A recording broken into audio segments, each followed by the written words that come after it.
is Susanna Rosi. Susanna joined the UCSF faculty in 2006, and in 2011 was named Director of Neurocognitive Research. She focuses on understanding how neuroinflammation affects the molecular infrastructure mediating synaptic plasticity after brain injury to develop treatment strategies to manage neurocognitive dysfunctions. She was recently awarded the 2015 Bridging the Gap Award from the California Institute for Quantitative Bioscience as co-PI with UCSF Lasker awardee Peter Walter. In addition to her scientific achievements, Susanna is also the mother to 2.5-year-old twins. The title of her talk today is Targeting Peripheral Inflammatory Cells to Rescue Cognitive Function After Brain Injury. Susanna.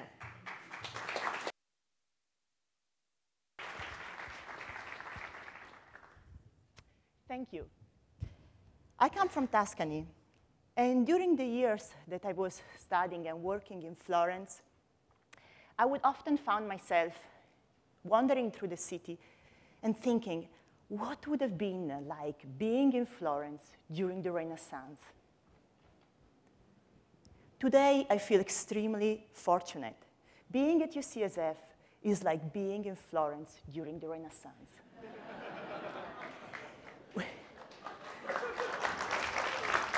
That's how I feel. We have all the tools to answer the most fundamental question on biomedical research. The questions that I'm interested in is to understand what happens to our brain when we lose the ability to be who we are. To dive you with me on these next few minutes, let me ask you a few questions. Do you remember where you parked your car this morning? Where did you put your keys? What did you have for dinner last night? Now, we may forget here and there those things, but however, generally, those memories are the ones that allow us to work through the day and through our life. Those make us who we are. If we lose them, we lose who we are. Trouble remembering, learning new things, concentrating, making decisions, represent a significant factor with the overall quality of life. What are the causes? Probably most of you are familiar with people with Alzheimer's disease and dementia. And you are familiar with those symptoms. But let me tell you a few more things that perhaps you are less familiar with. The #1 environmental risk factor for the development of Alzheimer's disease and dementia is traumatic brain injury. Each year, almost 2 million Americans suffer of traumatic brain injury.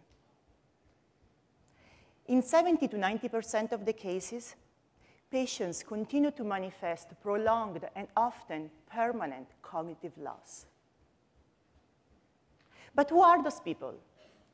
Probably driven by the media, especially this week, you may think about sports-related injury. Just this week is an example with the Warrior and Stephen Curry. But those are not the 2 million people. The #1 cause for traumatic brain injury is fall on our daily life. Second is motor vehicle accident. Now, all of a sudden, we all feel more vulnerable. And which is the population that is at highest risk for traumatic brain injury? People over the age of 65 tend to fail more often, and they have worse outcome. Life expectancy is increasing worldwide, and especially in the state of California. And this population is the one at highest risk, and is growing more and more every year. For those reasons, traumatic brain injury has been redefined as the silent epidemic. It's a process, it's not a single event. What are the causes? To study it, I use mice. Now, I can't ask a mouse, what did you have for dinner last night? But remarkably, we can study cognitive functions also in mice because their brain works very much like ours. We just need to observe their behavior. We use a large variety of cognitive tasks in the lab to measure cognition in mice. And today I just focus on one, which is spatial memory. If you think about the way that you got here to the Palace Hotel today, you took your car and you drove to the city based on landmarks around you. Embarcadero, Market Street, 4th Street, 3rd Street, New Montgomery, Palace Hotel. We can train an animal in the very same way using landmarks and finding the Palace Hotel. This is a top-down view of a swimming pool with 8 arms. And inside of one of those arms, underneath of the opaque water, there is a little platform. The animals like to go there if they find and if they learn where it is. That's the Palace Hotel. And this is the example of the tracking of an animal that over the course of 2 days learned to find the palace based upon the landmarks that are in the room, very much like us. And as you can see, once he learns, he goes straight. He's dropped on 4th Street, past 3rd, and he goes to New Montgomery. What happens to an animal, to someone that received traumatic brain injury? So we took animals, we give a trauma very much like the one that a person would experience with a fall. And then we wait a long time for the animal to recover. And then we train the animal on this very same task.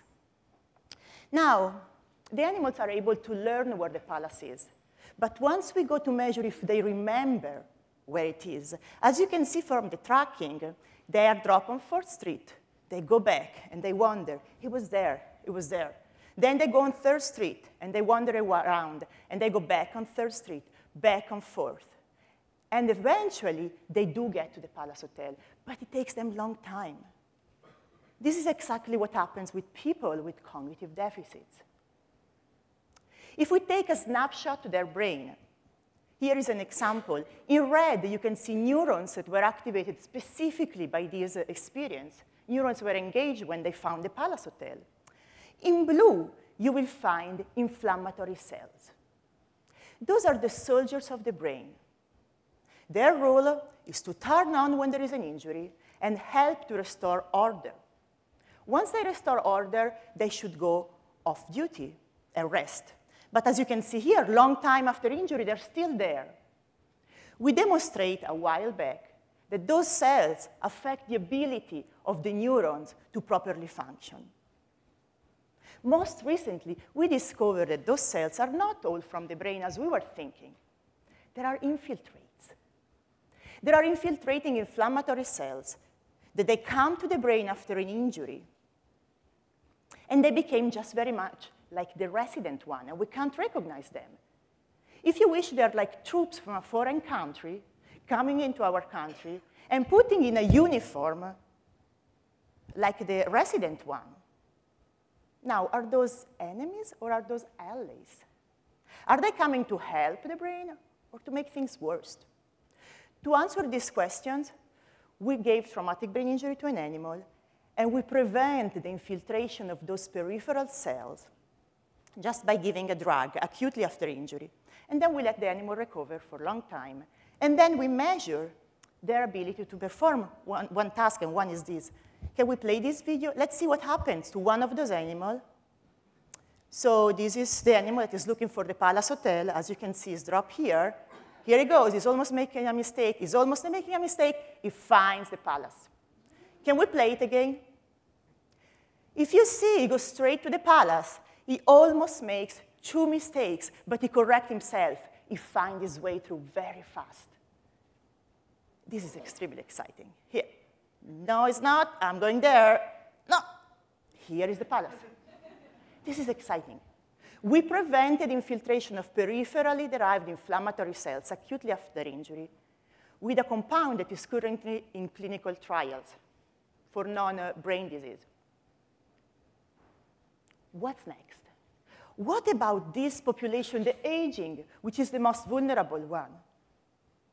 We look in the brain of older animals after traumatic brain injury, and we found that there is 7 times more infiltrating cells from the periphery than in young ones, 7 times.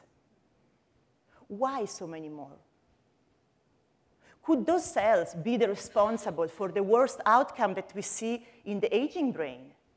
What does trauma do to modify cells that should be allies into enemies? Those are some of the questions that we are currently answering in the lab. Just very exciting, this week in collaboration with the radiology department, we were able to image for the very first time, non-invasively, in vivo, inflammatory cells in those animals with techniques that are used in clinic, with MRI.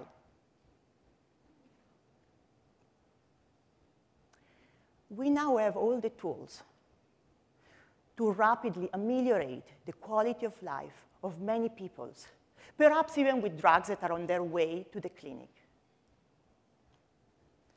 We are in the Renaissance. Thank you.